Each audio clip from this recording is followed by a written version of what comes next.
It's time for Sustainable Living with Glenn Boblitz, the show that helps you be prepared to care for your family regardless of the circumstances that may come your way. Now, here's your host for today, Mark Lamb.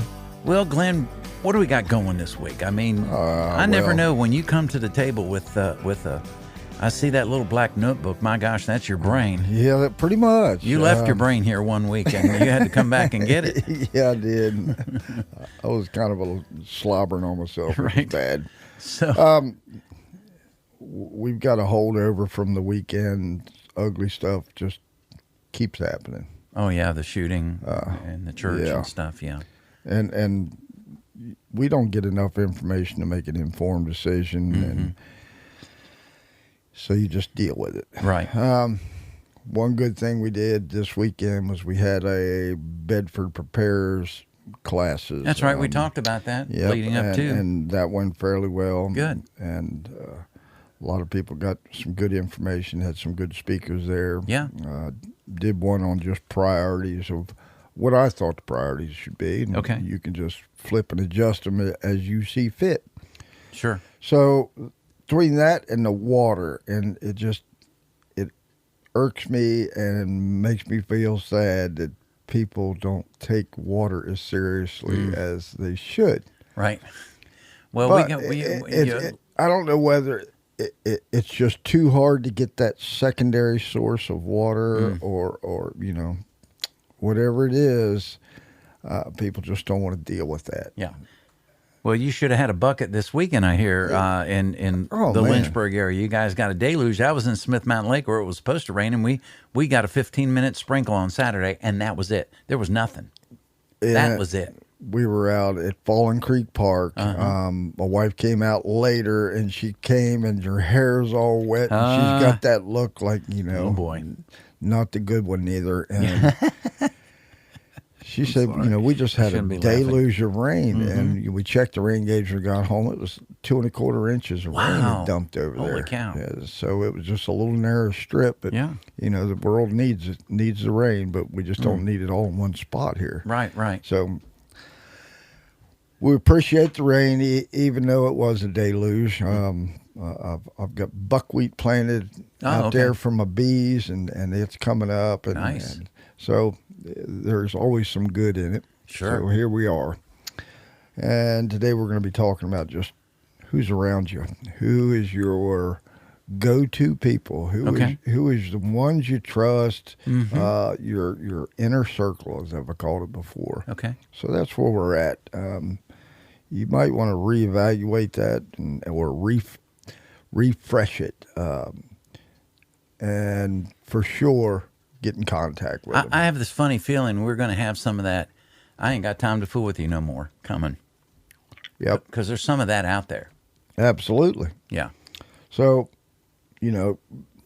everybody gets busy and things become secondary. And next thing you know, they're way down on your list. Sure. I wouldn't do that. You probably ought to freshen that list up and strengthen it again.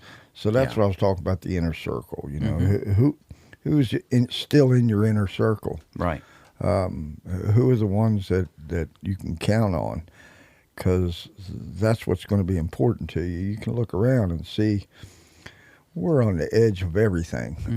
Just we were talking at the classes of what our threats were and that kind of thing. And used to be that was a 30-second discussion of listing the threats that are around us right now. It was endless. Had to stop.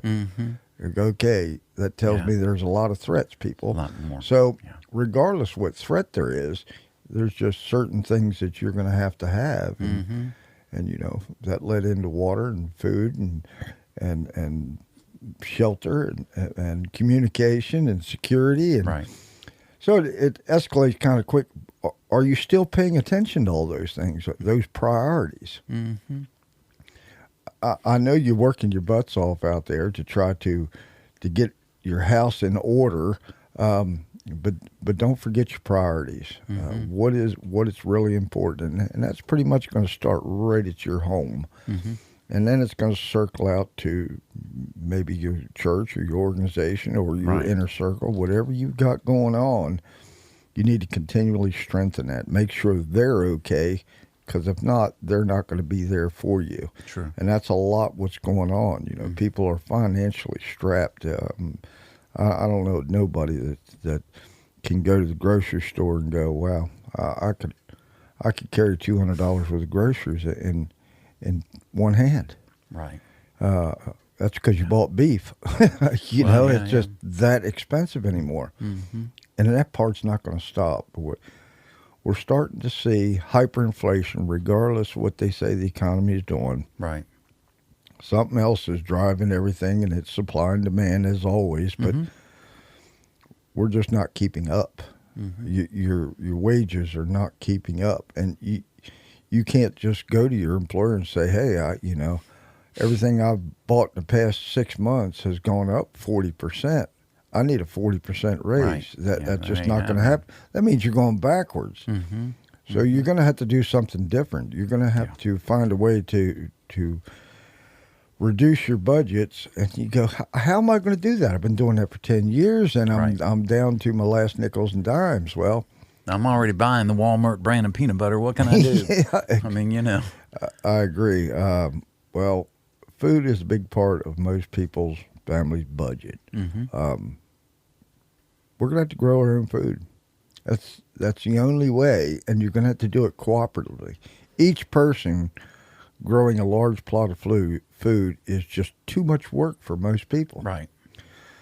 I'm semi-retired, and my wife and I both work our butts off in this garden, and I can't imagine somebody that's got kids and full-time jobs, husband, wife, both work. Sure. It's almost impossible for them to do that. Yeah. That's where you're going to have to build this inner circle so everybody carries a little bit of the load. Right. And it goes on and on and on. So that's what we're talking about here is your inner circle is going to have to actually get together and make some decisions. How do we survive this financially?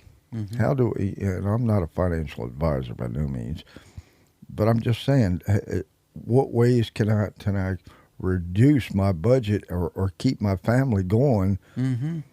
And that's if nothing happens.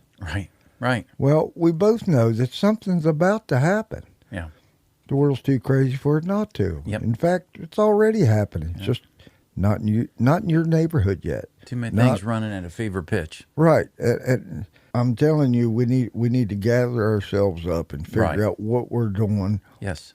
Within our community, within our outer circle, and more importantly, what are you doing with your inner circle? Because eventually, genie's going to come out of the bottle, and you're not going to be able to put him in, and it's going to be there for a while. Mm-hmm. So you might want to gather your inner circle and say, time for a meeting. Yeah. Everybody hates meetings, but okay, this is what we need to do. And I need help with this, you need help with that. Mm-hmm. So let's do that. So staying connected is your first thing, and get reorganized. Right. Because we seem to have drifted apart because, we haven't had a Fifth and Federal for a while, or a killing in our neighborhood. Mm-hmm. But everybody else is having killing in theirs, so don't think you're immune to this, especially since we're living right next to the largest Christian university around. Oh, yeah, right. Are we getting to that point? Yes, we are. You can say that's fear-mongering all you want. Mm-hmm. I don't really give a crap at this point. Right. I'm telling you to gather your people. You better have the conversation. You need to secure your area. Mm-hmm. You need to secure your family, make sure that they're going to have, when it does pop off in some form or fashion, whether it's just turning the lights off, if they do something nefarious and shuts the whole East Coast down, which is freaking possible. Oh, yeah. So setting up some kind of communication, if that happens, might be critical, might be a priority. Sure. So what is your plans for that? Those are the kind of things that I went over in this priority class that I had. If you're left in the dark and no information is coming in, that's a bad place to be. All of a sudden you feel very alone very quickly, and people panic in that. But if you had just a simple CB where you could get a hold of somebody, or a little better setup radio-wise, where you can call somebody on that radio. You're the only one that's got communication, maybe in your whole neighborhood. Right. So at least you'll know what's coming at you, what's happening, and you'll be able to disseminate that. Those are all important things. I'm just curious if you can. Can you share any of the questions that were asked when you kind of got into this deeper level serious stuff? What are people asking you? And even in your other conversations. Well, because I get on to them about water so much. Right. They always ask, well, how do I get it out of my well? I have a well, but I don't know how to get it out. Right. And there's a whole list of ways to get the water out of the well, and usually costs some amount of money, and it's not cheap if you want something good and reliable. Most people say, well, I have a generator I can hook up to my well. Well, that's good for a short-term answer. That's a buffer. That will get you through the first maybe month if you really conserve fuel, but it's a fuel-based system. So that is one answer. Okay, well, what happens when your fuel runs out? Well, most people go, well, I haven't thought that far in advance for some type of catastrophe. Well, we're losing power left and right. We're losing power for longer periods of time. You're going to run out of fuel. And if the power is out for you, the power is also out for the gas station, more than likely. If it's a major outage, it may not be on for a month or more. Do you have that amount of fuel? Probably won't. Most people don't store that amount of fuel. So what other options are there for water? Well, there's the hand pump type, but you have to have that set up before the disaster. That's what I'm trying to tell you. Have that set up before the disaster. Can we go back to the fuel just for a minute? Yep. Because fuel storage it's a safety issue. Yes. Can we address that? And also, fuel degrades. Correct. Over time. Can we just touch on those just a little bit? You can store fuel, most people say 6 months, and it starts to tarnish or turn acidic. Well, they have fuel treatments that you could put in there that delays that, keeps any bacteria from growing, especially the ethanol fuels. Right. The ethanol fuels are grown and made out of corn or some type of plant product. That will allow bacteria to grow in because it's a ethanol base rather than a petroleum base. So they have a treatment for that also. If you've been storing fuel for over a year and you pour it in, all of a sudden your car doesn't work or your little small engine's not running right because that bacteria will grow kind of like algae. And it makes this sludge and just stops your carburetor up and just will not run. You just got to bring it over to a guy like me to flush it all out, blah, blah, blah. Right. The longest you'll be able to store your fuel will be directly related to how you store your fuel. Okay. If you keep it stable, where you don't have fluctuating temperatures, 80 degrees during the day, drops down to 50 at night, all of a sudden it condensates on the inside of your gas can or gas tank. Right. Now you got water in your fuel, and that degrades it even faster. So having an in-ground is good, but then you have contamination issues you have to deal with, blah, blah, blah. So you need to do your research on this stuff. You can sit and do a whole class just on how to stabilize your fuels, but you're only going to you'd be lucky to keep it 1 year. 1 year, okay. If you store it the best you can, especially in-ground, proper tanks, all that kind of stuff, about a year is all you're going to do unless you treat it really good, and then the octane starts to drop off, where octane meaning the power of that gasoline. You see it on your pump when you put it in, 87 octane, 93, and whatever the other high test is. that's cleaner burning fuel, better octane, better mileage, all that. Well, as it destabilizes in your in-ground tank or in your gas can, that number starts to drop off, and it just harder for your engine to burn that kind of fuel. Right. So your economy, mileage, and all that kind of stuff goes away on a small engine. Just doesn't run as efficiently, burns more fuel. So all those have to do with the stability of your fuel. Okay. You can look up these fuel stabilizers. There's a bunch of them out there. Yeah. You just got to pay attention. One's for diesel, one's for gasoline. Don't intertwine either one. Mm-hmm. So that's what you're going to have. Okay. So you can see if we break out in a war, and wars usually last more than a month, usually a decade or two, you go, wow, I need to plan a little longer term strategy then. Right. Okay, well, I've said this before, you ought to have a plan A, a plan B, and a plan C. So plan A would be a generator to get water and maybe some lights, or enough fuel to run generators and lights in your refrigerator and freezer until you get all your food canned up so you don't lose all that. Right. So there's a definite progression once the crap hits the fan. And having a generator system and a way to get power so you can use it as a buffer to get through the first month. Okay. Okay, I'm all for that. But then what? What's your plan B?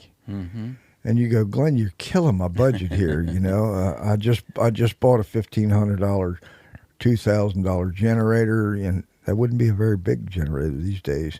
But now you're telling me I got to have a plan B. Yeah. Well, it depends on how long you want to have water.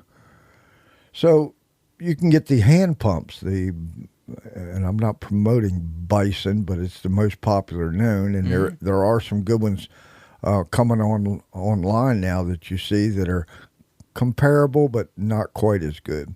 Bison, the reason I recommend them is because it's top of the line. And when you're talking about something that is life critical, buy the best you can afford. Okay. So Bison is typically made out of the stainless steel parts that do not wear out, that do not rust up, that do not corrode and mess up within a year. They're stainless steel, very well made pumps that can go down in well, and depending on how deep your well is, what model you get, and they'll work with you. They got a great support staff that'll help you out with that.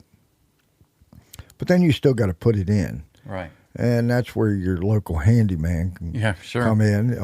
Or, you know, if you got tools and you are one of the handyman, you know, that you could put it in yourself. But it's kind of heavy to put in there, and be bad to put it halfway down and slip out of your hands and drop it down in your well. Right. And that's happened. Yeah. It's extremely difficult to get it back, folks. So it's best to have someone that's done it before. Yes. Or you better research the crap out of that. Right. It's just before you attempt that. Okay. Like but it can be done. You shouldn't be on the ladder getting your leaves if you're 50 or older. You should be paying some young buck to do that, you know? You know, contribute to his economy. That's right. All right. So, you know, we were talking about water and getting that all together and getting your people secure, because if you don't have your inner people secured, they cannot help you when the time comes. You don't want to be out in the chaos, and that's what it's going to be. Right. You don't want them to have to go out into chaos or come to your house to get water, that kind of thing. So let's say they don't have a well. Well, what's the plan B for that guy? You better be storing some water, you know, by the barrel. Right. At a gallon a day, at pretty much a minimum, a gallon a day is what you're going to need just for drinking water to replace the water you're losing from your activity. Do the math, you know.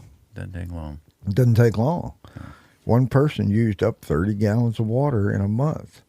Wow. But what about my family of 4? Do the math. Right. But you can store that water. Do you know how to store that water? You know, little bleach in your water will keep it safe. I hear a drop or two will do it, huh?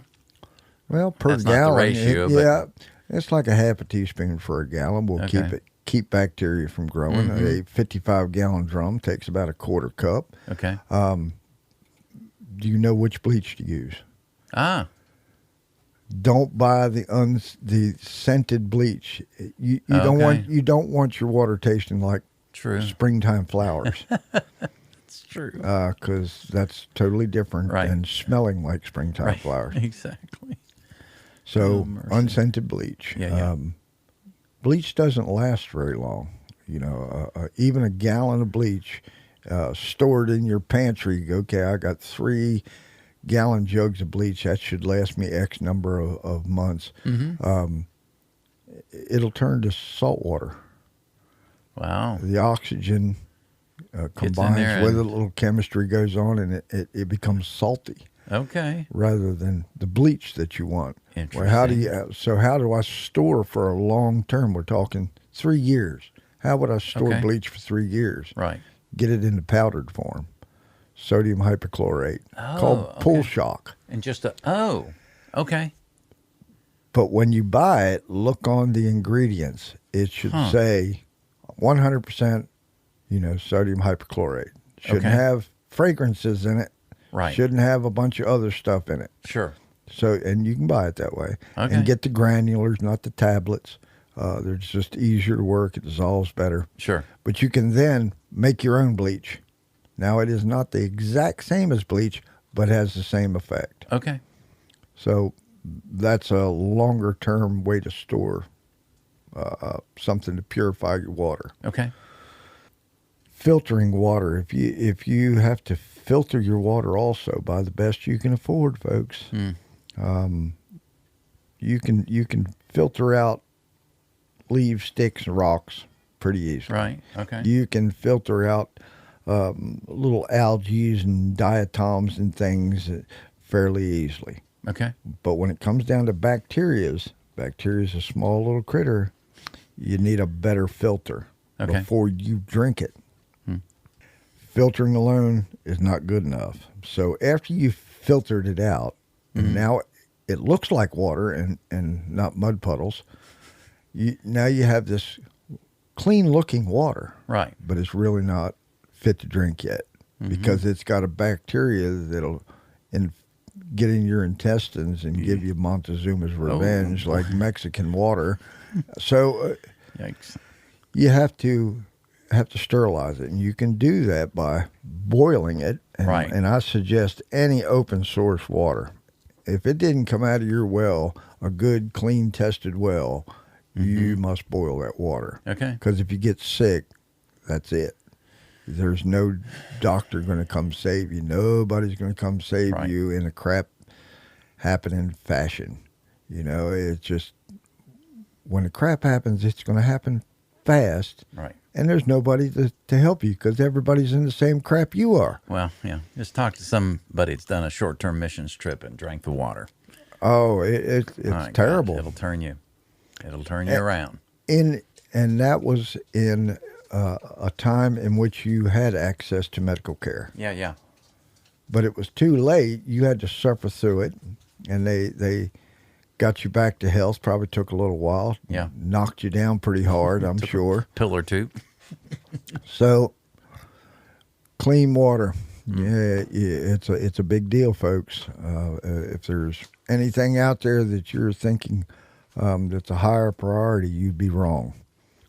Water's first. You can do without a lot of things and skimp by on a little food for a while, but 3 days without water and you're pretty much toast. So water's a high priority for you and your inner circle. So all of you need to figure out what is my plan A, B, and C. Even if you have to share that project, right? At least you know that you will have a source of clean drinking water. Because all of the things I told you about how to purify the water and filter the water and all that requires work and energy and time. you won't have a whole lot of time because there's just so much to do. Right. When a crap hits the fan. During Right. an emergency, everybody knows that, we're running around like a chicken with a head cut off, looking for flashlights, all the above.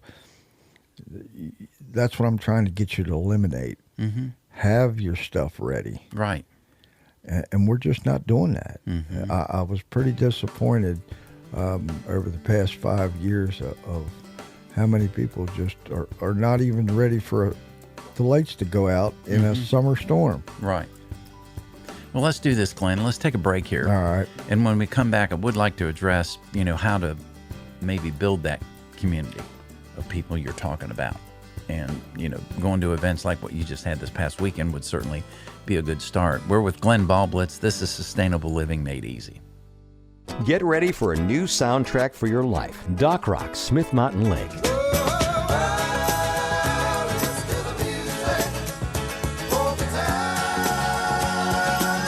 It's music that'll take away your troubles for a while. That's what I'm talking about! Wake up with Janet and Mark on the Morning Jam. They'll keep you informed and encouraged, and we all need more of that. You say jam? You're invited to be a part of the Doc Rock family, your feel-good station. Doc Rock, Smith Mountain Lake. We're back with more Sustainable Living with Glenn Baublitz. Be sure to look for Sustainable Living on Facebook for even more information and follow-up conversations with other members. Now, here's your host, Mark Lamb. Well, we're back with Glenn, and before we took the break there, we just talked about how maybe to establish those relationships, how to build that circle that you're going to need during these times. I have family members that don't believe in this system of prepping for a major disaster. They think it's a waste of time. Well, I pretty much think it's a waste of time to try to convince them. Well, there you go. Well, that goes back to the statement I said earlier in the show, is knowing when to kind of walk off, right? And not if waste your time or breath. If you know that you know, and you know that they don't, you can give them good information. Right. Everything's choices after that. And sometimes you have to make the choice just to say okay and go find somebody that is on your side. Right. And in your way of thinking and have that like mind with you. Right. Because that'll save you time, and those are the people who are going to help you anyway. Right, sure. So finding those people is difficult. Because only about 3% of us are on that page. 3%, folks. And I think a lot of that's just because it's hard. It's hard to say, I'm going to take my vacation budget money and put it towards beans and ammo. Right. But I like Myrtle Beach. I like going to Disney World. Well, okay, that's your choice. Right. I'm looking around and going, there's far more important things that I need to be doing rather than going to Myrtle Beach. So that's what I've chosen to do. Is it right? Is it wrong? It doesn't matter. That's my business. Right. So you want to find people that are thinking on the same lines as you, so you don't have to spend time, or more importantly, waste time arguing over it. You go, okay, that's fine. If you believe that, that's good. That gives you your peace of mind. That way you won't bother me while I'm doing my thing. Sure. And that's not being harsh. That's just being smart. Right. And keeping the peace. That's important in a family. Absolutely. So you can find some of these people by going to some of these open classes that are offered to the public. And even if the class doesn't seem as important at the time, it's important enough for these people to gather up to go out to the Bedford Bee Festival, you're going to run into those people that have other projects besides bees. Right. If they're thinking along that line, you go, those people are thinking about the future. Those are the people you're after. Those are the people you want to get to know. Right. And seek out the people that have that knowledge. I'm fortunate enough that I just picked up a lot of skills along the way. And so now I feel like it's my obligation to teach some of them skills and to show people. because we've lost a whole lot of them just through time and convenience. Not many people know how to butcher because there's a butcher shop down the street. Right. Well, now there's not many butcher shops, but there's Food Line down the street, so you don't have to even do that. Sure. So that it's just a natural progression. But regardless of that, what happens is if our society goes in reverse, Yeah. which is pretty much what's happening. Yeah, here, I folks. think you're right there.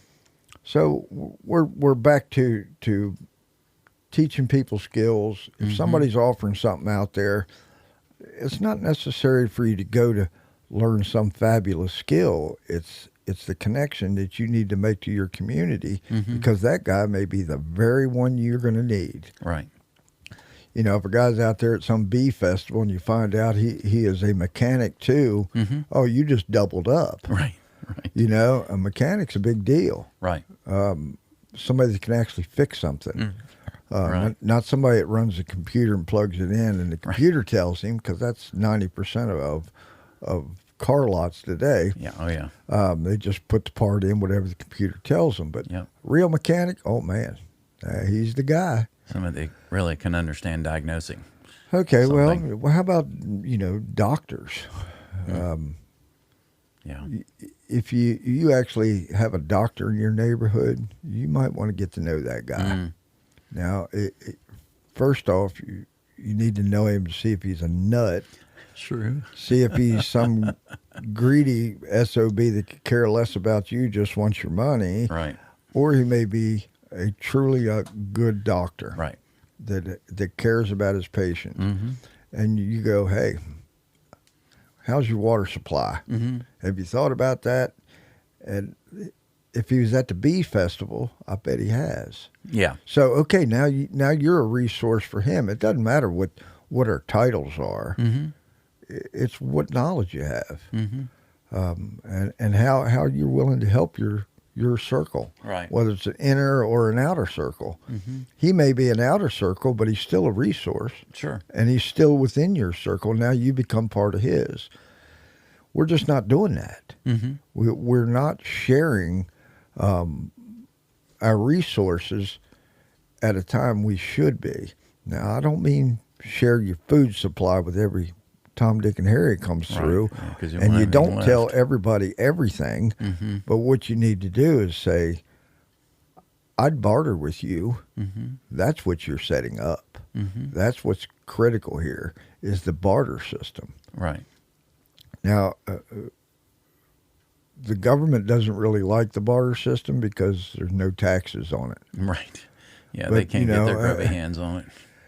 So, in a time of emergency, it won't matter anyway. Right. You know what I mean? It just. But if you don't have these connections now, is somebody going to trust you to have the connection later? No, they're not going to want anybody around you. Right. One of the worst things that'll probably happen if there's some major disaster or some upheaval is the water supply. And here's the reason I say that. Because people without water will have to find water. And they don't have the education of what I've just named off, all the stuff to find good, clean water. They're going to drink out of streams, creeks, and rivers, mud puddles if they have to. They will immediately become sick from dysentery and every virus out there. Then they're going to come around for the next thing, which will be food. If you're cooking something, don't you think that smell will be detected? Oh, it's going to, sure. That's bad. Yeah. So you're going to have all these people fleeing the city because of the chaos, coming south. They call it the Golden Horde, by the tens of thousands, almost in a Mad Max fashion.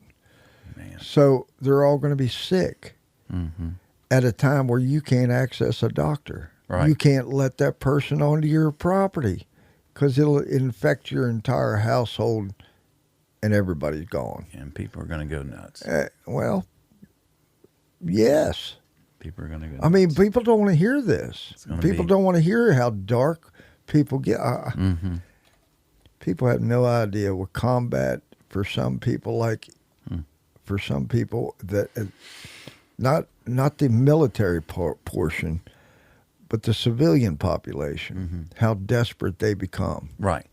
That's the thing that people don't realize. The people that have been in the military, well, yeah, they served, but see, they saw the repercussions of war, Right. of invasions, of takeovers. I mean, this is probably not the place to tell stories about how desperate people become for food, but you can imagine how it is. Yeah. And they will do anything to feed themselves and their families. Sure. So with those kind of people coming around and being sick, you're not going to be able to allow them to come in. So you're going to have to think about that. Right. And, that's enough said about that. I don't want to make it so dark it's not worth talking about anymore. Right. But it is an issue that's going to happen, and you don't need to be out in it. Right. So securing your place in some form or fashion, or having a community, a neighborhood that can keep people from coming into that neighborhood. Right. So you're going to have people watching for you. have to It's going to be a fortify. neighborhood watch on steroids. Some neighborhoods are going to be hard to fortify, and some aren't. Right. You could drop a tree across the driveway for sure and stop a vehicle from coming in, but it's going to be hard to stop a guy that's walking. Right. Putting a sign out there might deter him, depending on what you write on that sign. Right. Now, True. we can't blab all that on here because that would probably put a red flag on my little program here, so we don't want to do that. But you can imagine. Yeah. And it's going to be some stern wording, I feel sure. Yeah. So you're going to have to think about that too. And Sure. that's not a good conversation to have with your wife, because she doesn't want to hear about how you're going to secure it. She just knows that she wants to be secured. So you go, okay, honey, I got this. So there you are. But finding people for your inner circle, there's lots of groups online that are teaching and talking about how to, just the how to. How do I do this? How do I do that? And you'll run into these groups and pull out the good, discard the bad, and start talking to these people. They may be in your neighborhood, or they may not be, but you need that education, you need that connection, somebody you can go to and ask questions. So, the old people like me are getting fewer and fewer. Making a connection with somebody, some old guy online that seems to know a whole lot about small engines, knows a whole lot about pumps, knows a whole lot about gardening. If you can tap into his resources, which is his brain, Right. and you can gain something from that, you can at least give him a thumbs up on his little program. I mean, is that too much to ask? No, it's not. No. So whatever you can do to strengthen your inner circle, widen that circle to an outer circle, but he may end up being one of your trusted people within your circle, if he's close enough. Right. How big do you think your inner circle should be? Good question. Well, within walking distance. Okay. Wow, that just narrowed that little Yeah, it circle did. down to a very tight group, didn't it? Yeah. So there must be an intermediate area. They're not, I wouldn't call these other people my outer circle because they're too close, but they are something in between. So Okay. I've got a lot of people that have come to some of my classes and done projects on the farm, but they're quite a distance away. They could walk here if they had about 3 days, 4 days. Oh, okay. Gotcha. Right. So the farther out they get, the less likely they are to be able to come and help you in an emergency, Okay. especially if it's a safety issue involved. Okay. So you take what you want from that statement, but that's why it's important to know who your neighbor is. Right. Not only find out who the good ones are, but definitely find out who the bad ones are. Okay. Your gut instinct is usually right when you meet someone, Right. talking 5 minutes to them, and you go, this guy I'm going to have to keep my eye on. Right. And I have them. Sure. Yeah, we all do. I'm fortunate enough to live on a road where there's 10 of us back through there, and all of them are pretty good. Okay. With the exception of one grandson. Mm-hmm. And he's trouble, but he won't stay. Right. So I already know that. So he better not. But at any rate, you need to find out who's close to you. Mm-hmm. And they're not going to be your inner circle for sure until they prove that they can be in that inner circle. So we have a trust thing going on, right? Yeah. Well, I've been giving everybody up and down my road vegetables out of my garden because my wife plants way too much. Mm-hmm. But that's okay. That is building a resource for me because, exactly. You know, one of my guys, he's a heck of a mechanic. He knows a lot of people. That's a good one. Mm-hmm. The lady at the end of my road makes fabulous bread. I'm really liking her because she's our bread maker on our road. You know, so everybody's got a little skill somewhere or another. Sure. But they appreciate the vegetables, and you know, and we kind of get together, probably coming up here real soon, and do a big fall bonfire. Okay. When it gets cool enough, we have a little bonfire down at the end, and everybody comes, and it's a good time, you know. Yeah. But you need to know who's around you. And say, have you ever thought about it? Look, you know, we're doing a little loosely knit neighborhood watch. Well, from that loosely neighborhood watch idea, you can actually form a neighborhood watch. Mm-hmm. And I recommend every neighborhood to have one. I really do. And the police department does a good job at setting them up. Did you know that? I did not know that. They have all the little cards or brochures that they'll put out that tells you some of the things that you should do, you know, emergency call lists, those kind of things. But they come and teach you how to do that. Oh, okay. And they'll give you like the officer's name for your area if something was to happen nefarious, for you to report those nefarious activities. Very good. You can also do ride-alongs with the police department. Did you know that?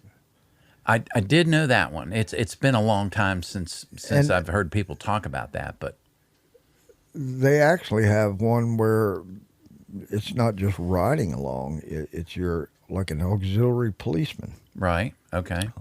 Some of us older retired guys, maybe ex-military or whatever, that they go along and ride with a policeman just as extra support for the policeman. Now, you won't have arrest powers and all that kind of stuff.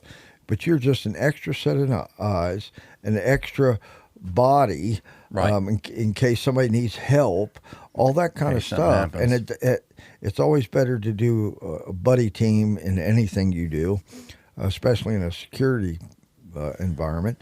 So, you know, that's good. And I think we should participate with that more. But having that neighborhood watch is a good thing. Okay. So think about that. Think about setting that up. And it doesn't matter if you're in an apartment building either. That's probably even more important. Who in your building do you know? We just don't know our neighbors because we don't do nothing with our neighbors. Me growing up, you know, we knew all our neighbors and probably helped them do something. Or my mother would send me over to help Mrs. Snyder do something on her farm, but, you know, it was just a different time. Right. So now we're kind of disconnected, and the only way we're connected is through a phone, and that's not good enough, because phones may disappear pretty quick. Oh, absolutely. Yeah, if the power goes down, phones are gone. Everybody says, well, they have battery backup. Yes, they do, but it's only about a week, and it's not for your use. It's for the memory at these stations that they have. It's just to keep the little computer alive long enough in case the power comes back up, they don't lose the programming. Right. That's the backup part. Sure. So, you know, don't count on that. If you're thinking a little longer term for your inner circle, getting together to produce your own food. I've been pushing that for several years, which is a hard thing to do. It's like a CSA, you know, with community supported agriculture, CSA, where one person grows food and you just pay him to grow that food, basically is what you're doing. Okay. And you get a share of his garden, but you give him money up front, capital up front to do that. Right. And pay for his labor is what you're doing. But, you know, that is a good concept, but not many people volunteer their time to reduce their bill. And that's a setup for a CSA. You can either pay money or invest your time. Mm-hmm. Not many people invest their time. Right. They go, I'd rather just give you the, you know, $20 a month, and you just give me my little portion of food. Right. But there is CSAs that are booming. In Charlottesville has one. There's like 200 members, and they're working a 5-acre garden. Okay. But when you got that many people, yeah, it's not. It's. But it's close together, and that's why it works. You know, you can. It's like the local high school who has a large volume of people to pick from for a football team. Mm-hmm. The little rural school that only has 900 to 1,000. Yeah, get a couple good farmer boys, you know. Yeah, a couple big farmer boys, and they seem to hold their own. Yeah. But then you go up against somebody from Charlottesville, and they got these monsters up there that, you know, corn-fed and just huge because they got 10,000 people to pick from. So it's the same way. Mm-hmm. But, you know, we're close enough together. You should be able to volunteer your time to do that because money's getting tight. So the only thing you got left is a little time, even if it's an hour before dark. And if you're going to weed a garden in the summertime, hour before dark's when you do it. So if you can volunteer that, you can still be part of that CSA or your inner circle. I mean, you could not trying to make money or exchange money in any way. It's just we're going to all pull together and do this. Getting together and doing all these things, regardless, you just take that priority list that I've put out several times, and you start saying, okay, this is what we're going to do, and actively do it. Security is one of them. Safety is one of them. Making sure everybody is going to have what they need so they can remain in your inner circle. Otherwise, they're not coming to help. Right. They won't have the ability to help. They'll be struggling themselves. So that's what I want. Your inner and outer circle strengthen up for you. And that's about all I got for today. All right, Glenn. Well, that's good stuff, as usual. And that one reoccurring theme that always hits us every week is to build those relationships. And certainly that is part of it. You've got to talk to people. I will say this, at the Smith Mountain Wine Festival, just started a conversation with a guy and found out, man alive, he was 63, semi-retired, but he repurposed a bunch of stuff. He had a small area on his dock, and dock space up at Smith Mountain is precious real estate. And he only had a certain amount of space, and he was telling me how he retrofitted it to do 3 different things than what it was designed to do. You need to find people like this guy, who's smart and can think, you know, for lack of a better phrase, outside of that normal box that we're all thinking, because we might as well just throw the box away because the box is going to be no good to us. Right. If everything just falls, you know, to pieces. Exactly. We need a new box. Right. Well, Glenn, as always, thank you, sir. Thank you. Join us again next week for Sustainable Living with Glenn Boblitz, helping you be prepared and not scared. This podcast drops every Friday anywhere you get your podcast.